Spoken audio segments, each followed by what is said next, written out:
Hello, Taurus. Picture this. Someone in your life, someone whose name came to mind before I even finished that sentence, sitting with their mother. Maybe at the kitchen table, maybe on the phone late at night when the house was quiet, maybe on the couch where they've sat 1,000 times since childhood, the place that has always meant safety, that has always meant the one person who knows them at their absolute deepest, sitting there and crying. Not small, composed tears, real ones, the kind that surprise you a little with how they arrive, that aren't fully under your control, that communicate something your words are struggling to contain. And the reason for the tears? I want you to really let that land before we go any further. Not skim past it. Not immediately reach for the analytical frame of, but what does that mean? And what do they actually want? And what should I do? Just let it be what it is for a moment. Someone went to the person they trust most in the world, their mother, and they were so overwhelmed by what they feel about you that they couldn't hold it without crying. In the arms of the person who raised them, with the person who has known them longer than anyone else on earth. They were undone by what you have produced in them. Take a breath before we go any further, because this reading is asking you to receive something that might feel too large to receive comfortably. The knowledge that you have affected someone this deeply, that you have produced this quality of emotion in another person, requires something of you. It requires you to actually let it in. And I want you to practice that before we go into the details. Just let it in for a moment that someone cried about you because of what you are to them, and they needed their mother's arms to be able to hold the feeling. Let me start by talking about what it means to go to your mother with something, because I think this is the most important piece of the entire reading, and I don't want it to be treated as just a colorful detail. When you go to your mother, when you, as an adult with a life of your own, cross the threshold back to the person who brought you into the world and raised you, you are doing something very specific. You are going to the place where your most unmanaged self is still allowed to exist. You are going to the person in front of whom you have never needed to perform, where the full depth of what you feel doesn't have to be compressed or curated or presented in any particular way to be acceptable. You are going to the original witness, the first person who ever saw you fully, the one who knew you before you knew yourself. People go to their mothers when something is too big to carry alone, not when something is manageable. When something is manageable, they carry it. When something is surprising, when something is joyful or frustrating or professionally exciting, they might text a friend, might share it over dinner. But the things they take to their mothers are in a different category. The things that break through the composure, the things they don't fully understand yet and need to say out loud to someone who will hold them while they figure out what they're feeling. The things that have arrived with more force than the ordinary emotional management system can handle. The person in your energy took you to their mother. You are in that category. You are the thing they couldn't carry alone. Now let me describe what I'm sensing about who this person is, because I think understanding them will make the scene feel real and specific rather than abstract and general. This is not someone who typically wears their emotions on the surface.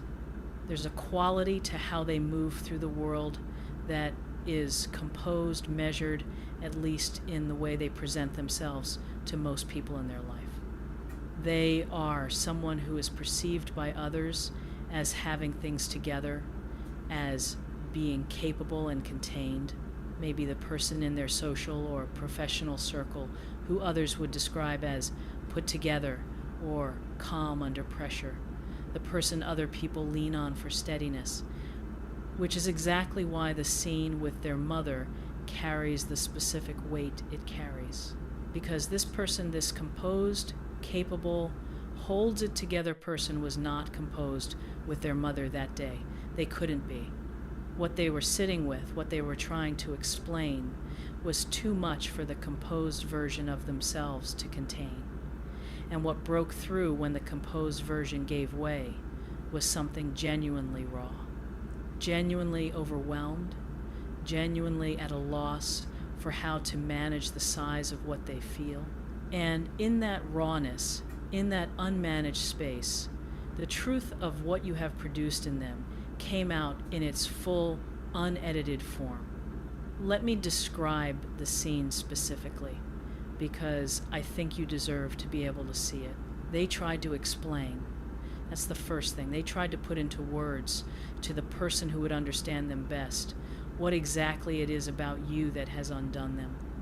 And in the trying, in the searching for the right words, for something that was exceeding the available language, the tears came. Not because they were sad, because they were overwhelmed by the size of something good. The specific kind of tears that arrive when joy or love or longing or gratitude or some unrepeatable combination of all of them gets too large for the body to contain in silence. I want to describe the specific quality of that trying, because I think it tells you something important about the depth of what they feel. When someone tries to explain a feeling and finds they can't, when the words keep coming up short, when they keep starting sentences and stopping them, when they keep saying, "it's like," and then falling silent, because no comparison fully captures it. That is the specific experience of an emotion that has exceeded the available emotional vocabulary. You have never needed words for this particular feeling before. You've never had occasion to find them. And now you're trying to describe something unprecedented to someone who loves you. And the gap between the feeling and the language is itself producing tears. Not out of frustration, out of the sheer size of what's there. That's what happened in that room. They were trying to tell their mother about you, and the feeling kept outrunning the words, and the tears came in the space where the words ran out. And what they said through those tears to their mother, the most honest thing they have said to anyone about you, was something in the territory of, "I have never felt this way before. I have never met anyone like them. I don't know what to do with this." Let me tell you what specifically they described, because I think you need to hear what you are to this person, even though you weren't in the room when it was said. They described something about the way you make them feel that they've never felt with anyone else. Something about the quality of your presence, the specific way you are when you're with them, that produces in them a feeling they don't have reliable language for because they've never had occasion to need that language before. Something about you is so genuinely unlike what they've encountered in everyone who came before you, that comparing you to their previous experience is almost a category error. You're not a better version of something they've known. You're something they hadn't known at all. And what produces that unprecedented quality, what makes you the thing they went to their mother about, is not one specific trait or characteristic. It's something about the whole of you, about the combination of qualities that no other person they've met has carried in quite this configuration, about the way you listen, or the way you see things, or the way you show up, or the specific quality of care you carry, or simply the way you exist in a room in a way that makes everything in the room feel slightly more real. I keep sensing something specific about what this person told their mother, a particular description of you that I want to try to articulate, even though I'm working from the edges of something that was deeply private. What they seemed to be trying to say was something about authenticity, about encountering someone who isn't performing their life the way most people perform their lives, who is simply genuinely, purely, uncomplicatedly themselves. And the rarity of that, of someone whose realness lands on you as something almost startling because you'd gotten used to everyone being slightly edited, slightly curated, slightly presenting, rather than simply being. You, to this person, are the unedited version, the simply being version. And encountering that after a life of mostly encountering the edited versions of people has cracked something open in them that wasn't cracked open before. They couldn't put it into words entirely. That's part of what produced the tears. The feeling is larger than the available words. And when something is larger than the available words, the body fills the gap. Has anyone ever told you that you're unlike anyone they've ever met? Not as a compliment deployed to make you feel good, as a genuine, slightly bewildered observation, as if they're still processing what encountering you has done to them. If so, this is the same quality of experience in a far deeper form. The experience of encountering you has affected this person at a level they haven't accessed before. And the tears at their mother's kitchen table or on the phone with her late at night are the evidence of how deep that access goes. I'd love for you to share in the comments who came to mind within the first few seconds of this reading. You don't have to name them if you're not comfortable. Just the quality of who they are, the nature of the connection, because I think many of you already feel exactly who this is. And naming it, even briefly, is part of letting the reality of it become more solid. Now let me talk about the mother's response, because the mother matters too, and what she said in return deserves attention. Mothers, good ones, the kind worth going to with your tears, don't just receive. They respond with the specific wisdom of someone who has known their child through every version of themselves, who has watched them navigate love and loss and hope and disappointment, and who has developed through that watching a particular quality of knowing about what their child actually needs to hear. What I keep sensing from this scene is a mother who listened, really listened, without immediately reassuring or problem solving, and then said something that landed with weight.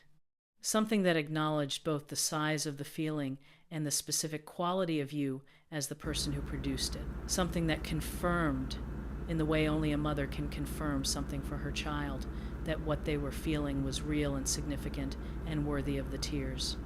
Not calm down or it will pass. Something more like, hold on to this. This is rare. I want to describe what the mother's response felt like in the room, because I think it matters. The specific quality of what a good mother offers in a moment like this is a combination of things. She holds the feeling with her child rather than trying to take it from them or fix it. She doesn't immediately launch into advice or reassurance or the steps they should take. She is simply present with them in the size of it for long enough that the size becomes slightly more bearable. And then, from that place of shared presence, she says what she sees, which in this case is something she's been waiting to see for her child, someone who has produced this quality of response in them, this level of feeling, this degree of undoing. Because mothers notice when their child has encountered something different. When the way they're talking about someone, the way they're affected by someone, carries a quality that previous conversations about previous people didn't carry. And this mother noticed. And what she said in response to what she noticed was something her child needed to hear. Something that gave them permission to feel what they were feeling at its full size, rather than trying to compress it back down to something more manageable. Because that's the sense I keep getting from the scene, that the mother received what was shared not as an excessive response to an ordinary situation, but as an appropriate response to something genuinely extraordinary, that the mother recognized from how her child described you, that you are worth the tears, worth the overwhelm, worth the sitting at the kitchen table at whatever hour it was, unable to contain the feeling any longer. And the mother's recognition from the outside, from the perspective of someone who loves her child and wants the best for them, was that you are exactly the kind of person they've been waiting to find. That this is not an ordinary feeling about an ordinary person. That whatever this is, it deserves to be taken seriously. Now let me speak into what I sense is coming next, because this scene at the mother's has already happened. It's already in the past. What matters for you is what follows from it. When someone cries to their mother about another person, something shifts in how they hold the situation afterward. The act of naming it, of saying it out loud in the most honest space available, has a way of crystallizing something, of making the feeling more real by giving it witnesses and words. And once something is that real, the usual strategies for keeping it contained tend to stop working as well as they did before. What I'm sensing is a reaching toward you that is building from the clarity that came out of that scene. The person who cried to their mother is not the same person in their relationship to this feeling as they were before they cried. The crying did something, it moved something internal from the territory of I'm managing this into the territory of I cannot manage this, this is real. This needs to go somewhere, and go somewhere means toward you. I want to describe what that movement feels like from their side, because I think it adds important texture to what's coming. Having named the feeling in its full size, having said it out loud in the most honest space available, having heard their own voice say, I've never met anyone like them, they can no longer pretend to themselves that this is something they can indefinitely defer. The naming made it real in a new way. The tears gave it weight in a new way, and the mother's witnessing gave it validity in a new way. The feeling isn't going to quietly tuck itself back into the territory of something I'm managing internally. It has outgrown that territory. And its outgrowing is the energy behind what's about to come toward you.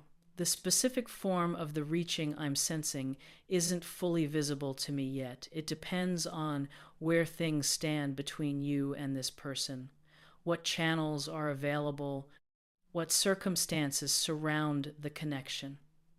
But the direction is unmistakable. The direction is you, and the energy behind the reaching is the full, unmanaged, I told my mother and cried quality of what they feel. Let me now speak directly to you about what this means for you and about something I think you need to hear that goes beyond this specific person and this specific situation.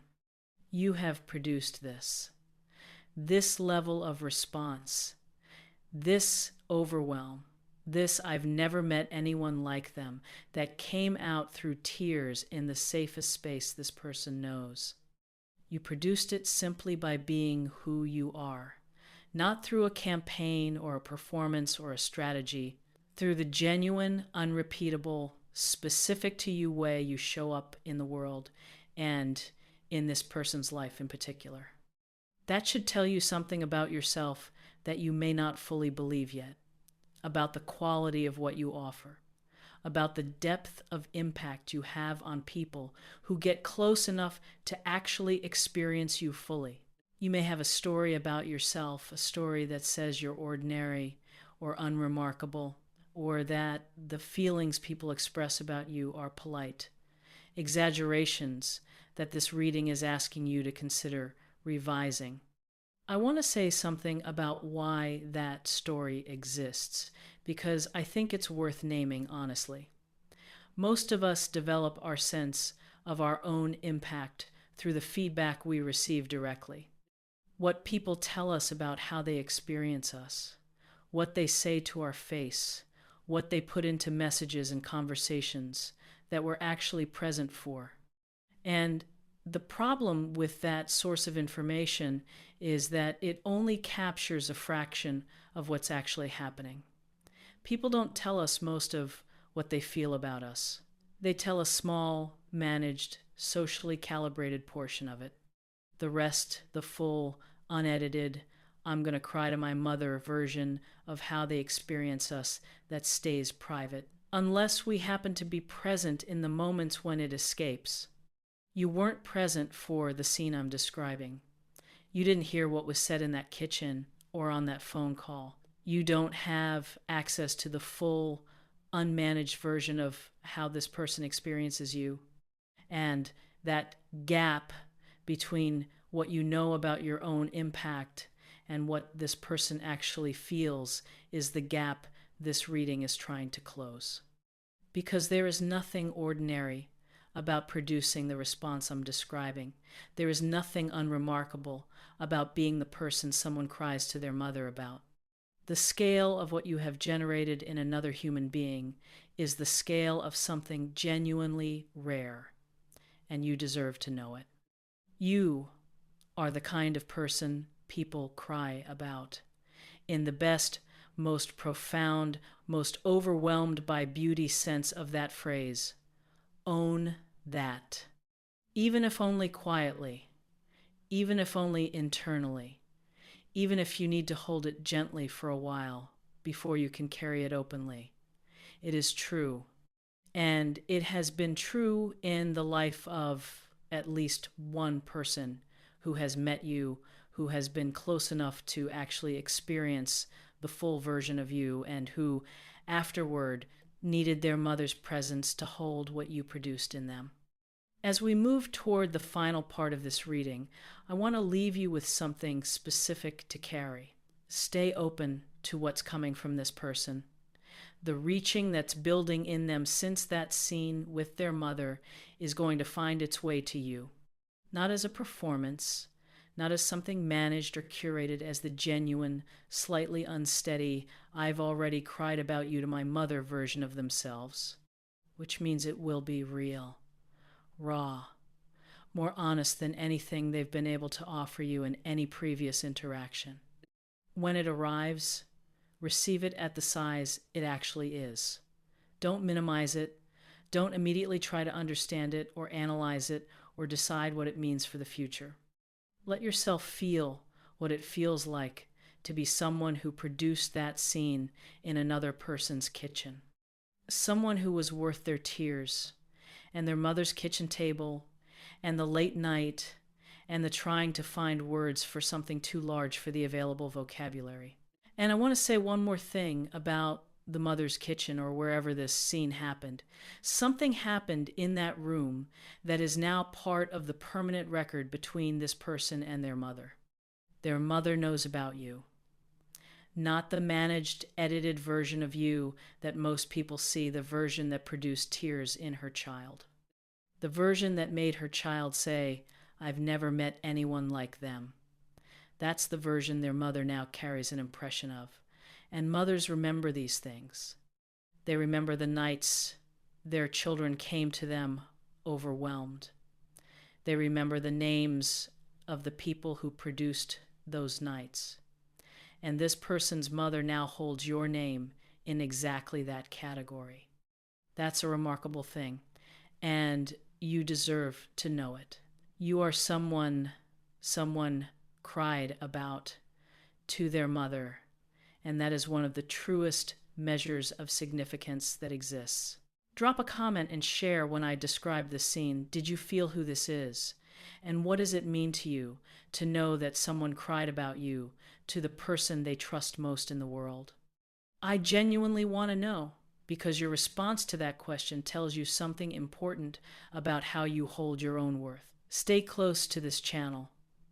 The story of what comes next is still unfolding, and it's going to be extraordinary. For now, breathe. Let yourself be someone cried about, because you are, and that is a remarkable thing to be.